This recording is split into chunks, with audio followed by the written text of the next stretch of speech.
Hello guys, hello beautiful people. My name is Alfred Cyril Owoicho, your acoustic guitar tutor.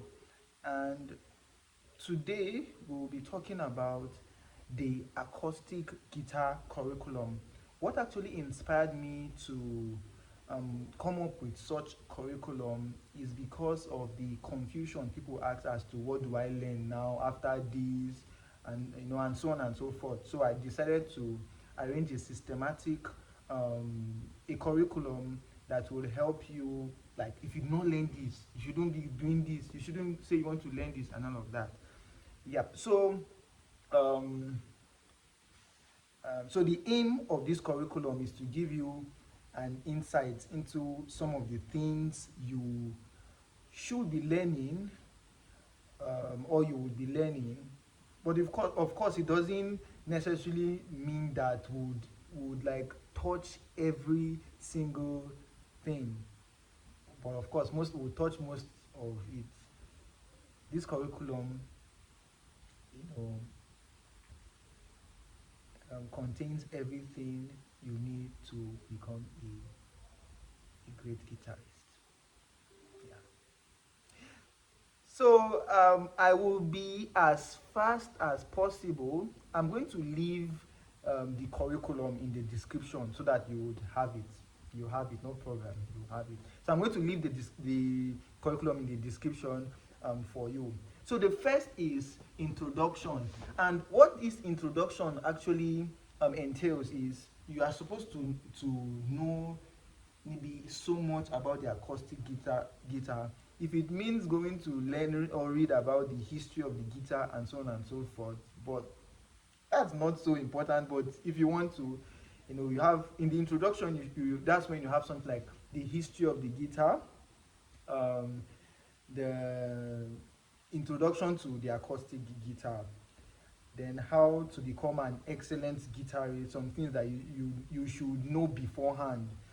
Like, maybe you should know that you are going to experience some hurt in your fingers, but you should not give up at the first instant. It will only persist for a period of time. Afterwards, you will get used to it. Then parts of the guitar. You need to know parts of your acoustic guitar, from frets to the body, the strings, the guitar notes, and so on and so forth. You need to a lot the plectrum or pick, your capo. You need to know all of this. Your sitting positions, how fingers are numbered, very important. Of course, we know that the right hand is not numbered, but the left hand is numbered. How is it numbered? This is not numbered. Your thumb is not numbered. You have 1, 2, 3, 4. That's how you number your string. You need to know the names here. Of course, thumb, index, middle, ring, and then little finger. Then the names of your guitar strings. Of course, E, A, D, G, B, E. You need to know that. So all these things are basics, that fundamentals you must know. And then some fundamental music theory as well, such as the terms used in music. What's a note? um, I know, of course, I would have said let me be defining all of these things, but I would just want to go straight to just introduce you. Just go and do your research about all of these things. That's just all I can say. But maybe in future we are going to have a how do I say it now, a course to maybe discuss all of these things in detail. So you need to know what a note is, a single unit of a sound, what's a chord, combination of notes. You need to know natural, what are sharps, what are flats, what's a semitone, so you need to know all of these things, so that you are not just when in later time, when you are into like when you are an intermediate, at the intermediate level, or an advanced, when such kind of things is being mentioned, they are not alien to you. You get it? So you need to know all of these things. You need to know what's a scale. What's a scale? Chromatic scale, your diatonic or your major scale, and so on and so forth. That's what you need to know about for in the introduction. Then, as a beginner too, you need to learn how to read chord diagrams. You need to know chord formation. A major chord, what are the notes that you see why you need to know what's a note first of all before you get into chord formation. What are the notes that forms a major chord? 1, 3, 5, all of those things. You need to learn them. You need to learn the minor chord, the diminished chord. Then you are now being introduced into strumming and strumming patterns. You should know if it's down, up, down, up, down, or down, down, down, or down, up. All of those things. You need to then introduction to the open major. Sorry, I have a, a teleprompter here. I'm making because I needed to arrange this. Yeah, so that's my own teleprompter. So now you have, is that what it's called? I think so. Or is it only newscasters that is being referred to as teleprompter? I think that should be the when you are reading through what. But anyways, let's continue. So now you have um, introduction to open major chords. You need to know this as well as a beginner. Your C, all of those open chords that you need to know. Your C, A major, G, E. You need to know all of those things. Like you need to know.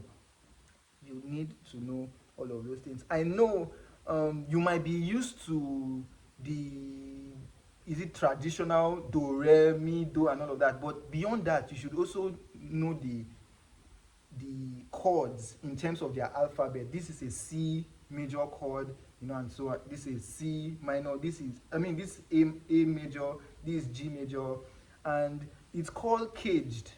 The reason why this you need to know these open major chords is because they have an application in the future.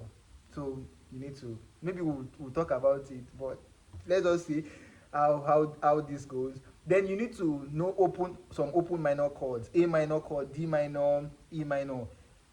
Then knowing these 8 major and minor chord, 5 major chord and 3 minor chords, then you should now be able to play songs with them, because combining some of these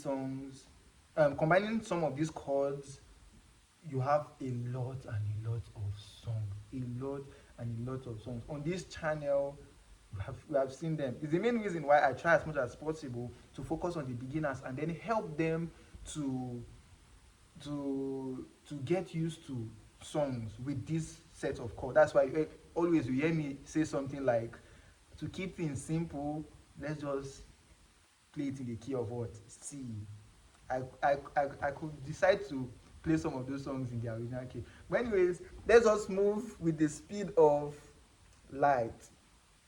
So you are now introduced to playing your first song as a guitarist. Then you should now know what a key is. What's a key? Chord progression, you should know what that is. Then the key of C, you need to learn the major scale in the key of C, how to form the major scale, the different chord progression in the key of C. And in the key of C, there's a lot to really study in the key of C. You need to know the major chords in the key of C, in terms of the major scale in the key of C, which is what? C, D, E, F, G, A, B, then back to your C. There is a formula that helps give you like that, the major scale, tune, semitone, tune, the movement. If you know what a chromatic scale is, when I say tune, semitone, this will not be what alien to you. See why you need to know some things before the other. Yeah, you need to know the number identification as well. C is 1, D is 2, E is like that. You need to know sulfur notation. If C is 1, that means it's do. If D is 2, that means it's re, like that. You need to know all of that as well. You need to know what a solo is, a melody, rhythm, harmony. Then you now need to understand the standard tuning, how to tune your guitar either by ear. There's how to tune guitar by ear, and then how to tune it using maybe an application, guitar tuner delight, and so on and so forth. Then you should now be After this, you should now introduce or be introduced to what? Bar chords. The reason is because when you are playing in the key of C, I think that's the only key that you might not necessarily need a bar chords when you are playing a lot of the open shapes. If you understand what I mean by that, like A. But when you now begin to move to like G, D, and so on and so forth, there are some chords you need to bar. So you need to learn how to bar. Then you learn the key of G. Then how to use the capo. You need to learn how to use the capo as well. Let me give you a quick crash course on how to use the capo. So if you want to use the capo, if this is a C major chord, when you just place the capo on the first fret and then you hold that same C, it's no longer a C chord. Although you are holding a C, it becomes a C sharp. You get it? This C sharp, this D, and it keeps moving like that. D sharp like that. Same thing if you were to be playing the key of G. This is a G chord. When you move a fret upward and place a capo on the first fret, it becomes a G sharp. If you know how to play in the key of C and the key of G, you'll be able to play almost on all keys with the help of the capo. So let us move. We are moving with the speed of light in this, but I hope you're learning something. Then, how to read guitar tabs. In how to read guitar tabs, you shouldn't be called a beginner any longer. It's now the intermediate level. So you learn how to read a guitar tab, and then you are then being introduced to some techniques like finger picking, hammer-ons, and pull-offs. Hammer-ons and pull-offs, very important. Let me show you what hammer-ons. Hammer-ons is when you do something like all of these things. So that's hammer-ons. Then pull-off is when you take it up. Hammer-ons, pull-offs. Hammer-on, pull-off. Hammer-on, pull-offs. You can join all of these. You will need all of these when you want to like major on maybe fingerstyle guitar. When you want to major on fingerstyle guitar, you are going to need all of these. So hammer-ons, pull-offs, slide, and muting. There are different kinds of muting. There's palm muting,